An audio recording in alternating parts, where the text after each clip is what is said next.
Ертеде келүүчү суроолорду бирге Аналогия бөлүмү үлгү жоп көкөмнан. А. Саат мүнөт. Б. Көмөчүнан. В. Тарынды жыгач. Г. Суу чака. Үлгү жопко байланыштуу түзө турган болсок, көкөм нандын эң майда бөлүгү. А. Саат мүнөт туура келбейт, анткени орун алмашуу бар. Бизде үлгү жопто биринчи бөлүгү анан бүтүнү келип атат. Демек, А вариантында бүтүн бөлүк болуп орун алмашып калды. Демек, туура келбейт. Сызып салабыз. Б вариантын ала турган болсок, көмөч нан. Нан менен үлгү жоптогу нан окшош болгону менен үлгү жоптогу байланыш буга туура келбейт. Анткени көмөч нандын түрү, бөлүгү эмес. Б вариантында тарынды жыгачтын майда бөлүгү туура келип атат. Бирок Г вариантында карап көрөбүз. Г вариантында суу чака.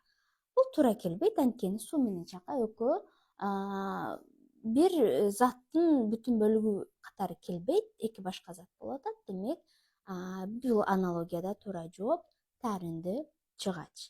Демек, бөлүк бүтүн катышында келип атат.